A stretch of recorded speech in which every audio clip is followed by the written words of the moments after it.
Hola, muy buenas tardes, bienvenidos a nombre del Instituto Veracruzano de la Cultura.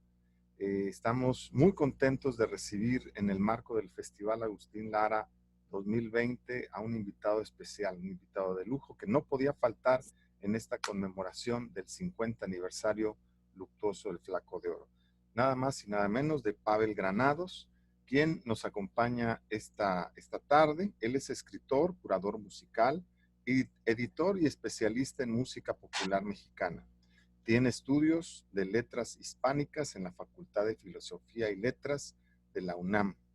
Fue becario del Centro Mexicano de Escritores bajo la tutoría de Alí Chumacero y Carlos Montemayor, en donde realizó su ensayo La Poesía Mexicana 1900-1920.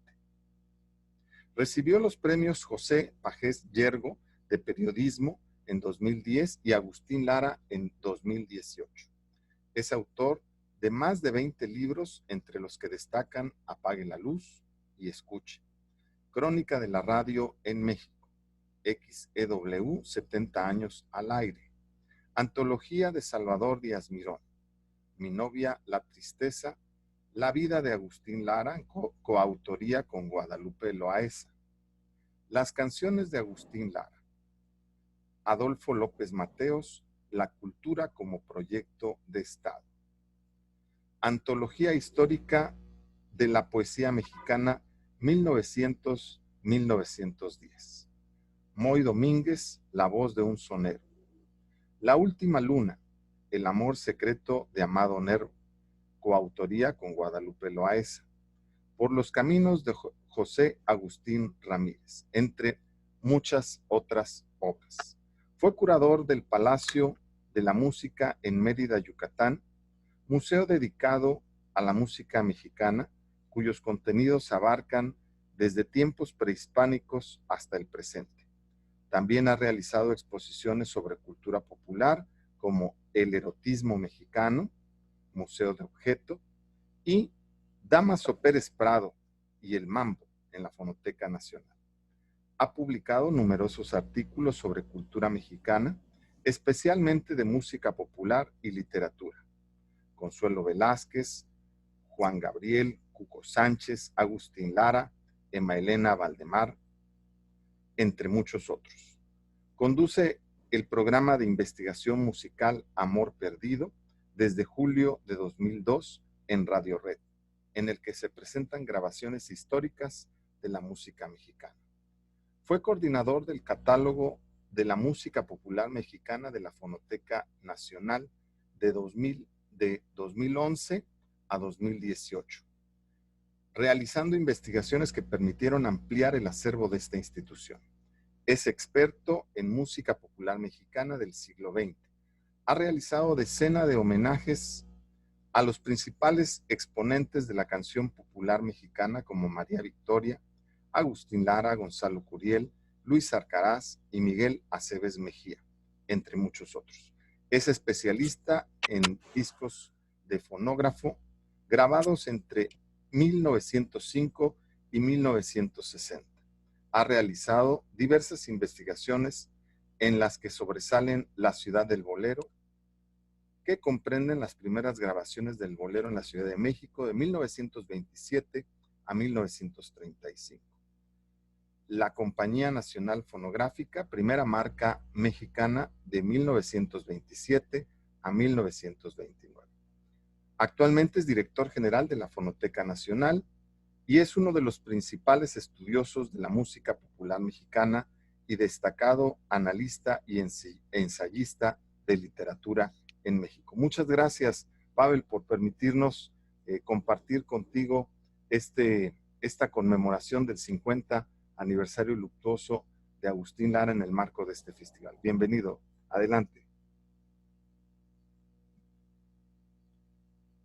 Muchísimas gracias, Miguel Ángel. Pues me da una gran emoción, como siempre, poder hablar de Agustín Lara, sobre todo en una fecha tan especial como esta, en conmemoración de los 50 años de la muerte de Agustín. Me hace pensar muchas cosas. Pienso, por ejemplo, que Agustín Lara naturalmente no quería morirse, pero pues bueno, eso es evidente, pero él era un gran, ¿cómo se dice? Un gran supersticioso. Cuando se tocaba o alguien mencionaba el tema de la muerte, Agustín tocaba madera y decía lagarto, lagarto, mientras tocaba madera. Viajaba y tenía todo el tiempo pequeños amuletos. Tenía un pequeño altar que ponía donde iba, con la foto de su madre, a la cual le ponía flores, le ponía amuletos. Si salía de gira, pero se le atravesaba alguna carroza mortuoria, como le llegó a pasar, se regresaba de inmediato y cancelaba sus giras. No le gustaba hablar de la edad, no le gustaba hablar del tiempo, se quitaba 3 años de edad. Un hombre lleno de supersticiones que, bueno, al final lo hicieron pues amargarse un poco. Yo creo que de manera, pues yo creo que hasta innecesaria e injusta, Agustín Lara se amargó porque pensaba que no solo iba a morir físicamente, sino que también iba a morir artística y culturalmente para el país, cuando en los últimos años pasó mucho tiempo encerrado en su casa, en la casita blanca de Veracruz, que era uno de los pocos lugares que le daban todavía pues algunas satisfacciones. Sin embargo, las personas que conocieron a ese último Agustín Lara se encontraron a un Agustín muy amargado, muy triste con la vida. Cuando se llegaron a grabar programas en la casita blanca, iba la gente, iba Amparo Montes, iban Carmela Rey, Alejandro Algara, a filmar programas con Agustín a Veracruz. Y cuando llegaban los técnicos, Agustín, bueno, pensaban que se iban a encontrar al Agustín Lara de siempre, el Agustín Lara divertido. Se encontraban a un Agustín un poco retraído e incluso yo diría que hasta un poco agresivo. Uno de esos técnicos me contó que un día llegando a la casita blanca, Agustín citó a todos los técnicos de Televisa y les dijo, vean, los voy a llevar, les quiero enseñar mi refrigerador. Y les abrió un refrigerador maravilloso y les dijo, miren, aquí está el jamón, aquí está el chorizo, aquí está el queso manchego, aquí están los aguacates, aquí están los jitomates, aquí están los vinos. En fin, les explicó todo y al final les dijo, todo está contado. Si me falta una sola cosa, ustedes la van a ver, se las van a ver conmigo. Pues se encontraron un Agustín Lara, pues con cara de pocos amigos. Y creo que Agustín Lara había resentido tantas cosas que le fueron minando ese carácter alegre que siempre tuvo, ese carácter pues de alegría, pues de verdad muy contagiosa, porque por otra parte, cuando uno escucha las conversaciones de Agustín Lara, se encuentra un hombre que era de una conversación maravillosa, llena de anécdotas, de chistes, cosas con su sentido del humor, pero yo creo que empezaron a pasar poco a poco ciertas cosas en la vida, ciertas cosas que yo creo que a todo mundo fatalmente le pasan y que pues uno debe aprender a lidiar con ellas. A Agustín le costó mucho trabajo. Por ejemplo, empezaron a llegar los nuevos compositores de bolero y eran compositores que de algún modo componían en contra de todas las cosas que había dicho Agustín Lara. Por ejemplo, si Agustín había dicho de las mujeres por cosas como un abanicar de pavos reales en el jardín azul de tu extravío, con trémulas angustias musicales. Eso es una estrofa que todos conocemos de la canción Hastío. El hastío es pavo real que se muere de luz en la tarde. Los nuevos compositores veían eso como como una serie de metáforas literarias, sí muy bonitas, pero que decían muy poco en una relación sincera para el amor. Entonces, Agustín Lara primero vio a una serie de compositores que se levantaron un poco en contra de lo que Agustín había enarbolado, que era hacer del amor una maravillosa mentira. A eso le gustaba a Agustín. Tuvo que recomponerse. Agustín allá por los años 40 empezó a componer de manera más, pues para usar una palabra, más sincera, en el sentido de que Agustín dejó de usar tantas metáforas enredadas, barrocas, para dedicarse a hacer canciones de algún modo más prosaicas, menos llenas de metáforas, y poco a poco fue adaptándose a ese nuevo público. Pero luego llegó el mambo, y el mambo, pues sí, puso a bailar a Agustín Lara en algún momento, quiso bailar mambo, quiso hacer bolero mambo, pero fue algo que no, pues francamente en lo que no pudo destacar. Llegó el rock and roll y Agustín Lara, junto con Pedro Vargas y junto con Luis Aguilar, son los primeros adolescentes de nuestro cine. Hicieron, chiflados por el rock and roll, una película en la que Pedro Vargas, Agustín Lara y Luis Aguilar un poco más joven, pero los otros ya bastante cincuentones, la hicieron de adolescentes que iban con sus novias a buscar a su tío Piporro para que les diera dinero para hacer un centro nocturno. Entonces Agustín pues encarnó una especie de adolescente, bueno, no que pareciera completamente adolescente, pero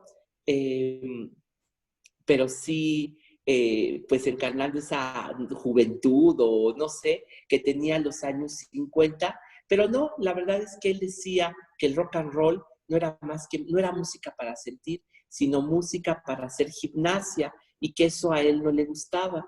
Pero llegaron después los Beatles, y yo no sé qué opinión tuvo Agustín Lara de ellos, ni siquiera los menciona, pero yo creo que vio amenazado su mundo y que vio que para él pues había llegado un poco el momento de decir adiós a la fama, pues al mundo de la gloria, a ser el enamorado de tantas mujeres mexicanas.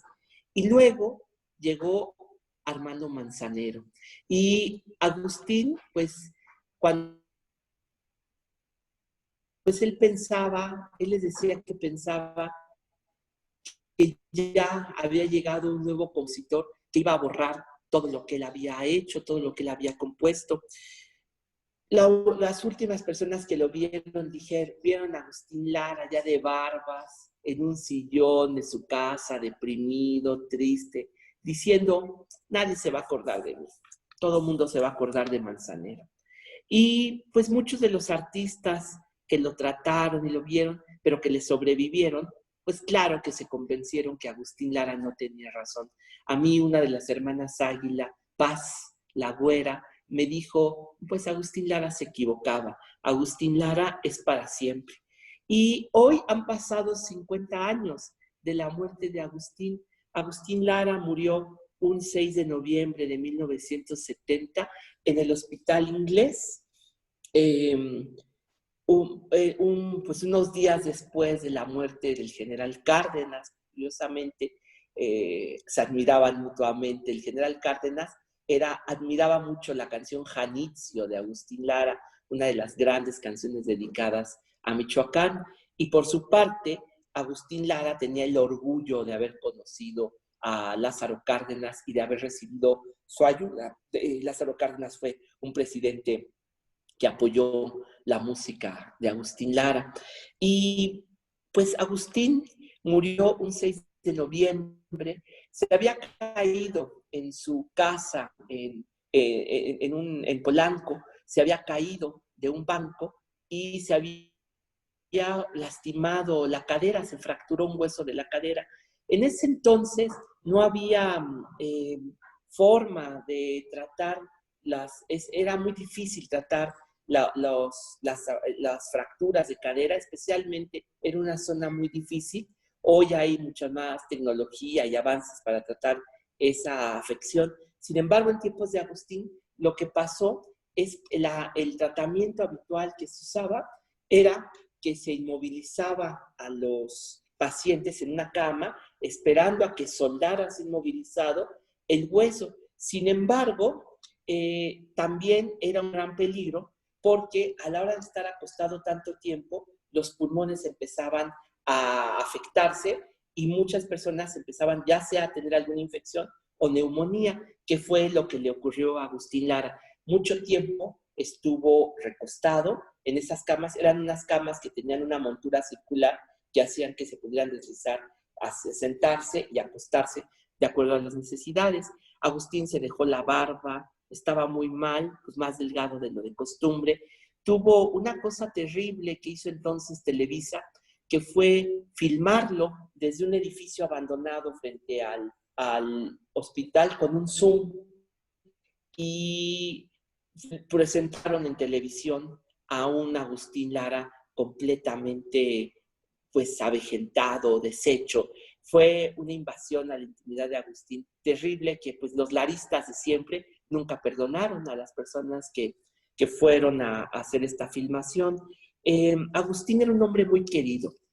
Los mexicanos estaban a la expectativa de saber qué estaba pasando con el gran compositor. Yo creo que Agustín Lara se hubiera asombrado de cómo reaccionó la gente. Estaba el hospital inglés desbordante de gente junto a las banquetas, en todos lados estaban llenos de admiradores y esperando que llegaran los medios de comunicación, viendo cómo llegaban los amigos de Agustín Lara, Pedro Vargas, Amparo Montes, Toña la Negra, las hermanas Águila, a hacer una visita al hospital. Agustín, de algún modo, pues fue ese gran ídolo de la radio que se iba en 1970. Pasaron algunas cosas durante esa última estadía de Agustín en el hospital. Por ejemplo, una señora, estaba Agustín en un piso, los pisos de arriba del hospital, cuando uno de los reporteros logró colarse por ahí, estaban en una guardia en uno de los lugares, y de pronto salió una señora de uno de los cuartos, a 2 cuartos de donde estaba Agustín Lara, salió una señora, y dijo, oiga, fíjese, le dijo a un periodista, fíjese usted que yo estoy aquí porque vengo a cuidar a un sobrino que se fracturó una pierna, y veo que hay muchísima gente, pero no sé qué es lo que está pasando. ¿Usted sabe? Y el reportero le dijo a la señora, sí señora, resulta que en este cuarto de aquí está Agustín Lara. Entonces la señora Sofía dijo, qué barbaridad, no me diga, yo soy la esposa de Agustín Lara, yo fui esposa de Agustín Lara. ¿Sé usted? ¿Sé cómo es así? Mañana le voy a traer mi acta de matrimonio para que usted sepa que sí soy su esposa. Al otro día llegó esta señora con su acta de matrimonio, resultó ser la primera esposa de Agustín Lara, Esther Rivas Elorriaga, una muchacha de Coyoacán que vivía en la calle de San Antonio Abad número 1, o sea, la actual calzada de Tlalpan. Ahí vivía, en donde está ahora el metro San Antonio Abad, ahí tenía una casita, y Agustín Lara, aquí, ven usted en la Fonoteca Nacional en Coyoacán, aquí en la plaza de Coyoacán, hacia 1917 la conoció, y se enamoraron, se casaron, ella se embarazó, tuvo un hijo que murió prácticamente bebé a los muy pocos meses, que se llamó Armando Lara Rivas, el único hijo de Agustín Lara. Bueno, el único que tuvo en ese momento, bueno, el primer hijo de Agustín Lara, el único hijo que tuvo con Esther, porque inmediatamente después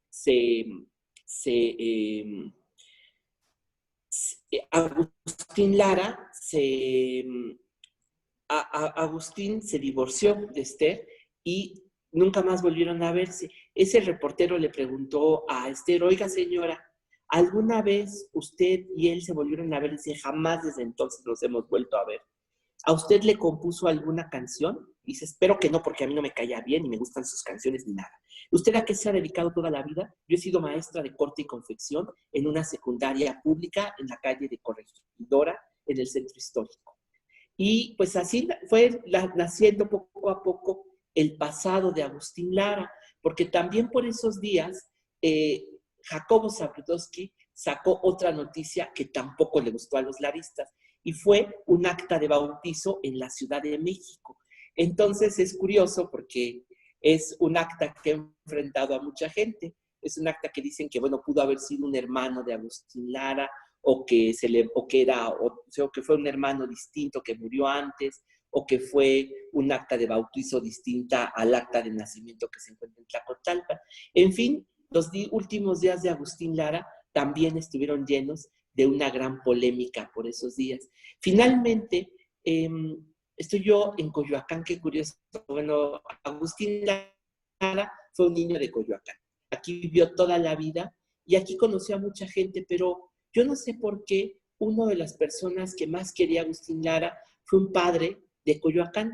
Aquí está la iglesia del Altillo a unos pasos, en Miguel Ángel de Quevedo, en la Avenida Universidad, hay una iglesia, la iglesia del Altillo, y Agustín pidió que fuera un padre del Altillo el que lo fuera a confesar.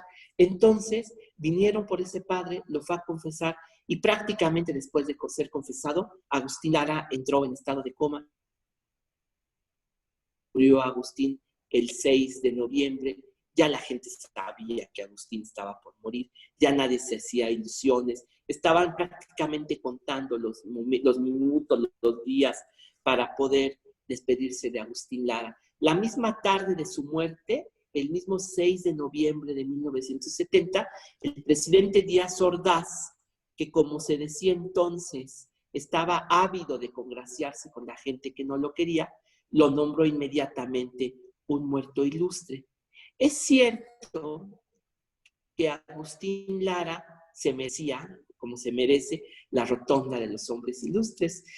Yo creo que es innegable que Agustín Lara ha sido uno de los grandes artistas que tenemos, un hombre que no pasa de moda, un hombre cuya carrera artística ha hecho, pues yo creo que acercarse al amor, al sentimiento, al arte, a la música, a generaciones, un hombre que unificó de algún modo a todo un país en torno a un repertorio único, un hombre que le dio sentido a la música popular mexicana, porque la música que vino después de él no pudo, solamente es como es gracias a que existió Agustín Lara, porque Agustín Lara lo admiró, pero lo mismo lo admiró José Alfredo Jiménez, todos los compositores, los grandes compositores de México han tenido que rendirle admiración a Agustín Lara. Era un hombre pues, muy vanidoso. Un día se encontró al publicista Eulalio Ferrer y le dijo: Eulalio, he estado escuchando las canciones de este joven compositor José Alfredo Jiménez. Y Eulalio Ferrer le dijo: sí, Agustín es magnífico. Y Agustín Lara le dijo: sí, ¿sabes algo? Yo creo que él está llamado a estar en la gloria junto conmigo. O sea que era un hombre pues, de verdad vanidoso, como pocas personas, ¿no? Agustín Lara inmediatamente fue llevado a Bellas Artes, donde se le hizo una guardia de honor.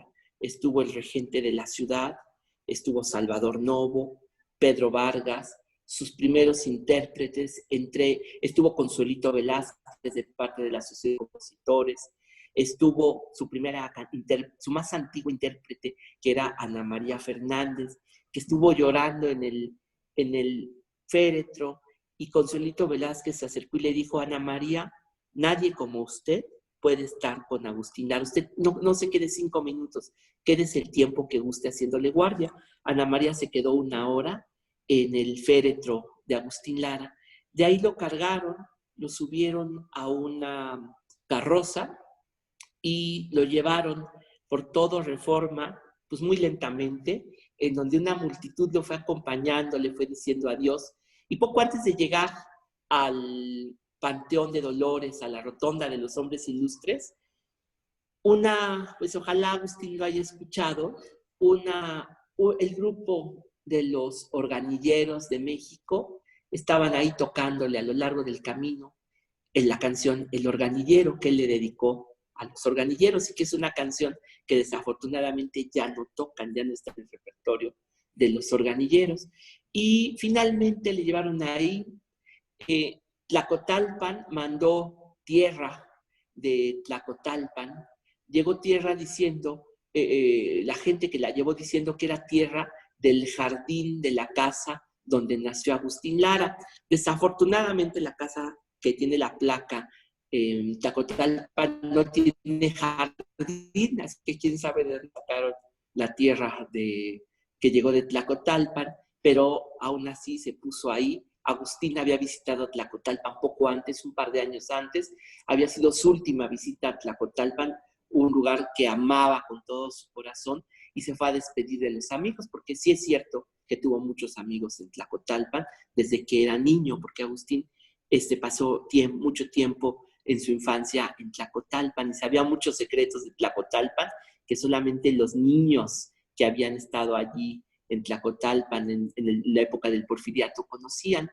Agustín fue enterrado, se le dijeron discursos y pues México se despidió así de Agustín Lara. Primero se le puso así la tierra y después se decidió ponerle, con el tiempo, bueno, estuvo lleno de flores, la gente lo iba a visitar. Yo no sé ahora qué tantas flores le lleva a la gente a Agustín Lara. En ese momento, sí, pues tantas mujeres, tantas enamoradas y admiradores como tuvo, le iban a poner sus flores a Agustín Lara, hasta que se decidió poner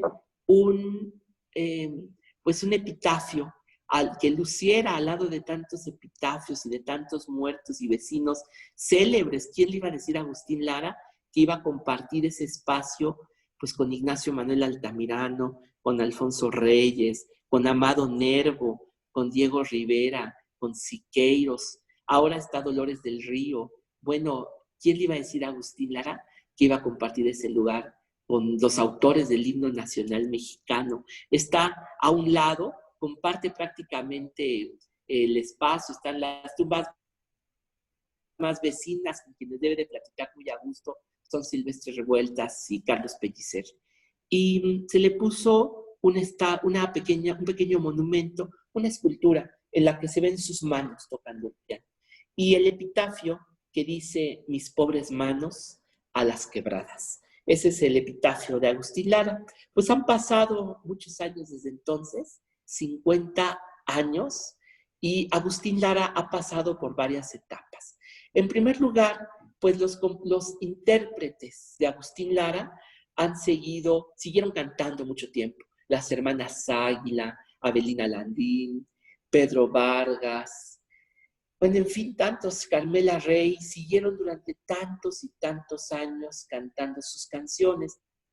Sin embargo, pues también esa generación se fue agotando. Pedro Vargas murió en 1989, a las hermanas Águila, pues todavía me tocó ver cantar una de ellas, pero como dueto se terminaron allá a mediados de los años 90, cuando murió Esperanza. Toña la Negra murió en 1982. Todavía este año tuvimos tristemente morir Alejandro Algara, aunque tenía mucho tiempo que ya no cantaba. Y todavía hace algunos años, quizá un par de años, 2 o 3 años, todavía vimos cantar a algunos últimos intérpretes de Agustín. Sin embargo, pues esa generación de artistas que cantaron con él, pues ya no existe. Ya es una generación que se extinguió. Yo diría que después llegó otra época en la que sí es cierto, bueno, si estos intérpretes murieron, es cierto, yo creo que hubo una época en que la gente se interesó menos por Agustín Lara, en que la gente pues lo veía como una reliquia del pasado, una especie de pues de monumento a la cursilería, al mal gusto, a una época un poco apolillada que habrán sido los años 30, los años 40, los 50, quizá una especie de ruptura generacional entre el México de los años 90, de los años 80, frente al mundo anterior. Pero poco a poco a mí me ha tocado vivir otra cosa. Yo creo que 2 fenómenos. Por un lado, yo creo que sí, Agustín Lara tenía razón al sentirse enojado no de la existencia de los Beatles, sino de la actitud que tuvieron los medios de comunicación entonces. Porque es cierto, los medios de comunicación dejaron entrar música extranjera, pero sin proteger para nada a la música mexicana. Entonces, los grandes compositores mexicanos se vieron de pronto sin lugares a donde tocar, sin conciertos, sin programas, porque había llegado completamente otra generación, otra forma de música, pero que había sido algo que extinguió, que ahorcó al mundo que había, pues, que había visto Agustín Lara. Ha pasado ahora, yo creo, que sí fue una política pues internacional que de algún modo sirvió para destruir valores culturales de muchos países. O sea, sí fue un imperialismo cultural que vino de Europa y principalmente de los Estados Unidos, quizás sí con fines políticos, de destrucción de valores culturales de varios países. Yo creo que sí existió eso, pero al mismo tiempo, pues claro que era una cosa natural, era algo también hasta cierto punto comprensible por una generación nueva, lo que uno quiera pensar, pero con el tiempo, ahora Agustín Lara se ha convertido, yo creo, en un personaje de culto. Yo creo que las generaciones que viven hoy, los más jóvenes, piensan que necesitan conocer a Agustín Lara, que necesitan conocer a los compositores, a los intérpretes de esas épocas, porque de algún modo es nuestro patrimonio, pero es un patrimonio que nos han quitado, que nos han arrebatado y nos han dicho pues que no existe, que quién sabe, que nos han dejado una idea un poco esquemática y hasta caricaturesca de los años 30, de los años 40, porque no sabemos mucho. Tenemos un vacío, una gran ignorancia de lo que culturalmente significó ese México. Y por otra parte, creo yo que también ha habido nuevos artistas que se han interesado por ese patrimonio musical antiguo que nos dice mucho. Porque yo he tenido la suerte, por ejemplo, de ver cómo reaccionó el público ante el disco de Natalia Lafourcade. Natalia Lafourcade hizo el disco de Mujer Divina, un poco primero porque ella, cuando fue los festejos del centenario y el bicentenario, a la directora de orquesta, Alondra de la Parra, le sugirió a Natalia Lafourcade que escogiera a un compositor mexicano y le hiciera un homenaje, que le eligiera a un compositor, el que ella quisiera, lo eligiera, lo estudiara y viera qué le diría a ella, porque necesitamos salvar ese patrimonio. Entonces, Natalia eligió a Agustín Lara, estuvo muchos meses escuchando y escuchando, dedicada al repertorio de Agustín Lara, y se emocionó tanto que empezó a preguntarle a sus amigos cantantes si querían cantarle a Agustín Lara. Todo el mundo le dijo que sí, me dijo que esa había sido la llave para buscar a los músicos de toda América, empezando por Miguel Bosé, bueno, desde Hispanoamérica, que le dijo que por supuesto que le fascinaría cantar dueto con ella canciones de Agustín Lara. Y te decía que me tocó ver a mí, a esa generación de los muy jóvenes, muchachas de 15, 16 años del Teatro de la Ciudad, cantando felices el disco de Agustín Lara. Yo creo que a Agustín le habría significado algo enorme, habría estado feliz viendo que pues prácticamente 40 y tantos años después de su muerte, pues otra vez su mensaje era algo nuevo para nuevas generaciones, porque en el fondo eso es lo que tiene Agustín Lara, que se descubren canciones nuevas, no porque sean nuevas ahorita, sino porque las descubrimos de nuevo y volvemos a gozar, a descubrir algo nuevo de Agustín Lara. Pues yo creo que eso es más o menos una breve, pues que será una breve crónica de lo que pasó desde la muerte de Agustín hasta ahorita, estos últimos 50 años, esos días de Agustín Lara. Un personaje, un actor, Roberto Sosa, me dijo, nos vimos para hablar de Agustín Lara hace ya algún tiempo, y me dijo, yo creo que Agustín Lara está llamado a ser uno de los grandes, grandes personajes de la cultura mexicana al lado de un Diego Rivera o de una Frida Kahlo. Yo no podría medir eso, pero creo que sí. Es decir, yo íntimamente pienso que Agustín Lara es uno de los grandes, grandes personajes de la cultura mexicana. Yo creo que Agustín Lara le dio mucho a México. Yo creo que le dio muchísimo. Sus canciones se cantaban en Hollywood, en la Francia de la Segunda Guerra Mundial, Agustín Lara estuvo en Hollywood en los años 30. Se interrumpió la filmación de la película Ángel con Marlene Dietrich para recibir a Agustín Lara para que le tocara el piano a Marlene Dietrich. Fue invitado a una cena para que le presentaran a Greta Garbo. Iba a las fiestas del Gordo y el Flaco. Fue el piano que tocó él en El Salvador, fue comprado por el gobierno de El Salvador para ponerlo en un museo y poner ahí la cédula que dijera este piano fue tocado por Agustín Lara. Fue recibido, pero como rey en todo Sudamérica. Agustín Lara se canta en japonés, en ruso. Los españoles, porque me consta, están convencidos de que las canciones de Agustín Lara las compuso un español y no un mexicano.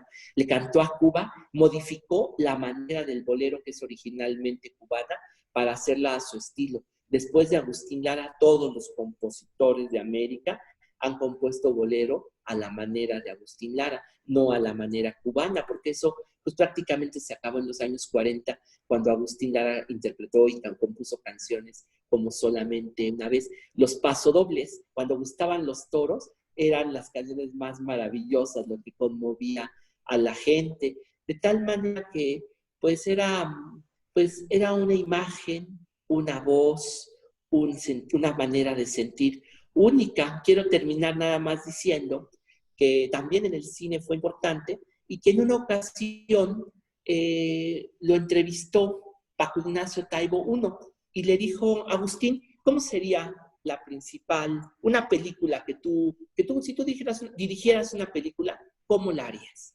Y Agustín le dijo, pues mira, Paco, yo lo haría de esta manera. Yo me filmaría, estaría en mi casa y tocaría el piano, unas canciones, y de pronto se abriría una puerta y entraría, por ejemplo, Toña la Negra y cantaría una canción conmigo. Después se abriría otra puerta y entraría Pedro Vargas y cantaría otra canción conmigo. Después se abriría otra puerta y entraría Elvira Ríos y cantaría otra canción conmigo. Y a la mitad de la película se abriría otra puerta, entraría mi orquesta de solistas y cantaríamos mis canciones hasta finalizar la película. Y Paco Ignacio Taibo le dijo, oiga, maestro, ¿y usted cree que eso le gustaría a la gente? Y Agustín Lara le contestó, pues mira, Paco, yo no sé si tú te has fijado que lo que me gusta a mí, le gusta a millones de personas. Pues yo creo que con esto cierro porque es la manera de saber quién era Agustín Lara. Así es, muchísimas gracias, Pavel. Fíjate que me llama mucho la atención que el instituto, pues bueno, año con año promueve la organización de este festival y nos llama mucho la atención el entusiasmo de la comunidad artística por participar. Los grupos Sí. locales, principalmente los de arraigo de música veracruzana, cuando se lanza la invitación abierta a quienes desean sumarse a esta iniciativa, la mayor parte de la comunidad artística quiere participar con el festival o en el Festival de Agustín Lara. Y esta no es la excepción. Hemos visto el entusiasmo de los grupos que en esta edición participan, desde grupos de son jarocho como los Tigres de la Costa, que Delfino Guerrero nos platica las anécdotas de su papá cuando le iba a tocar ahí a la Casita Blanca, Delfino Guerrero Chipuli, y bueno, los grupos como Jorge Mabará, que esencialmente es un músico jazzista, pero cuando lo invitamos a participar en este proyecto dijo, no, vamos a preparar algo muy especial para el maestro Lara y se va a grabar precisamente en el Teatro Netzahualcoyotl, allá en Tlacotalpan, su concierto. A mí me llama mucho la atención ese entusiasmo de la comunidad artística por la identidad de la música mexicana que Lara representa. ¿Cuál tú consideras que va a ser el futuro de estas orquestas o de las grandes bandas que en su momento tocaban música de Lara y que, bueno, dadas estas nuevas circunstancias, pues es complicado y complejo? Pues mira, hay algo inevitable, ¿no? Quizá hay que trabajar en ese sentido, a lo mejor nos corresponde a todos trabajar en ese sentido, porque hay algo, es una ley casi inevitable, Pero fíjate que siendo una ley inevitable afecta, y quizá no tan mala, afecta a muchísimas organizaciones musicales como orquestas y conjuntos, que es que cuando hay estos grandes nombres de compositores, solamente se rescatan unas cuantas canciones, 2 o 3 canciones, y se pierde todo el riquísimo repertorio. Y quizá en el caso de Agustín Lara estemos destinados a escuchar, por ejemplo, Silverio, Solamente una vez, Granada, bueno, no son pocas, Farolito, es que Agustín Lara tiene muchas canciones muy conocidas, pero digamos que unas 10 canciones de Agustín Lara se escuchan por todos lados, pero Agustín Lara tiene al menos 500 canciones que se pueden buscar, ¿no? Entonces, en ese sentido yo creo que nos toca investigar, difundir, proponer a la gente. Natalia Lafourcade, cuando hizo su disco, por ejemplo, ella no hizo las canciones muy conocidas de Agustín, sino que buscó otras no tan conocidas que han gustado mucho a la gente. Resultó encantarles las canciones de Agustín Lara. Pues yo creo que en el futuro pues se pueden proponer, por ejemplo, hablabas ahorita de sones de música cubana, hay que decir, de soneros de música entre jarocha y cubana, hay que decir algo muy importante. El son cubano llegó a México por Veracruz en 1928. Llegó un grupo que se llamaba el grupo Son Cuba de Marianao, que llegó a Veracruz. Ahí se presentó por primera vez el son cubano. Este grupo vino a México, a la ciudad, a grabar un disco, y yo nunca no he podido encontrar ese disco, no existe, nadie lo ha visto. Sé que existe, pero yo no lo he podido escuchar ni nada. 2 canciones que serían el inicio del son cubano en México, pero dejaron la huella en Veracruz.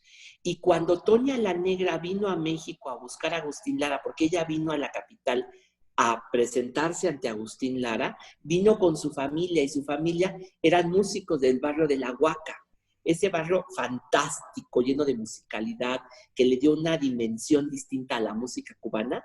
Pues esos músicos, que eran los familiares de Toña la Negra, hicieron con Agustín Lara un grupo que es célebre y es mítico, porque es el primer grupo de son cubano en México, que es el son de Marabú.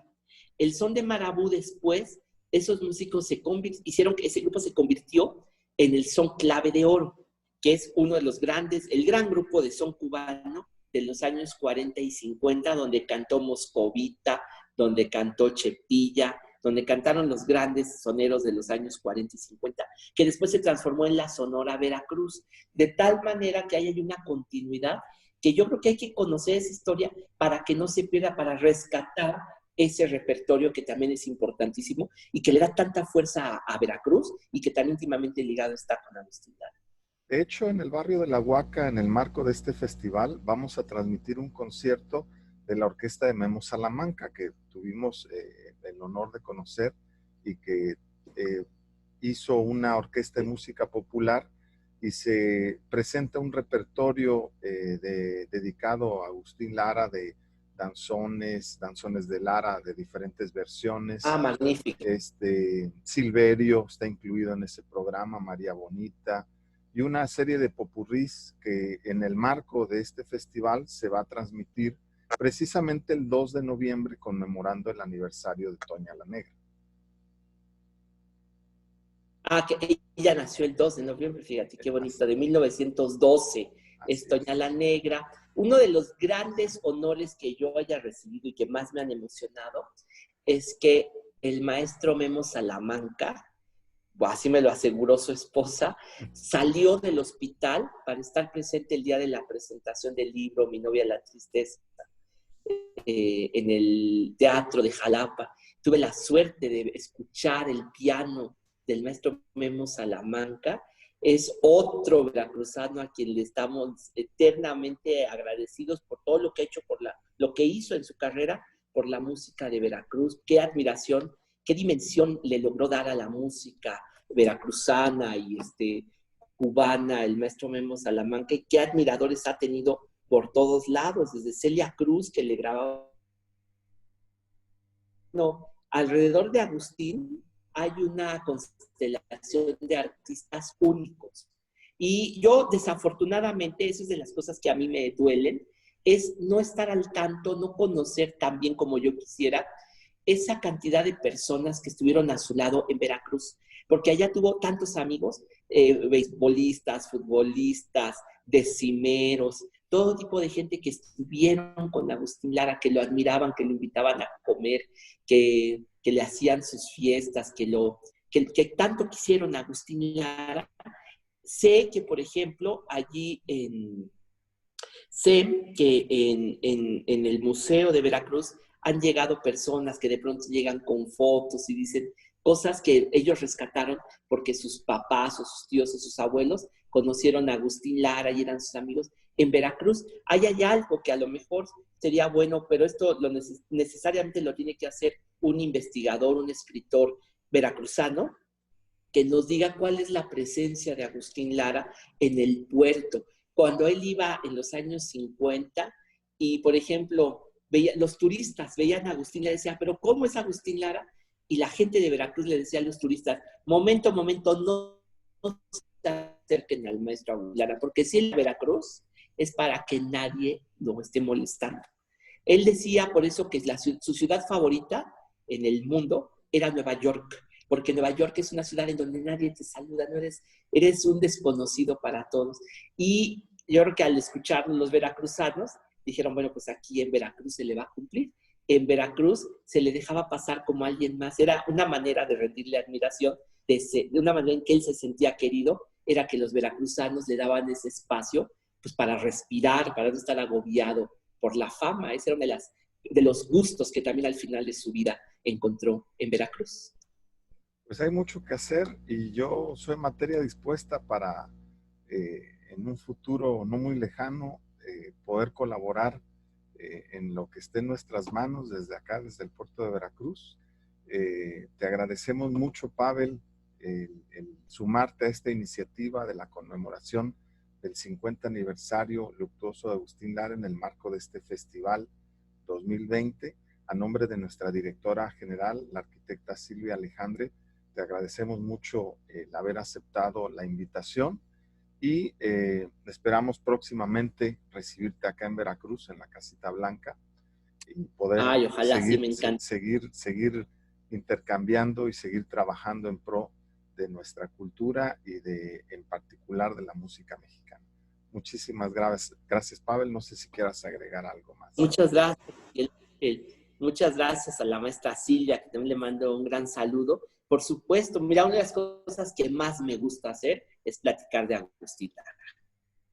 Así que yo feliz siempre de colaborar con la obra, con la música de Agustín. Yo creo que, además, yo tenía un amigo que se la pasaba hablando de los escritores de Salvador Novo y de Javier Villaurrutia, y en donde sea todo lo relacionaba con ellos dos.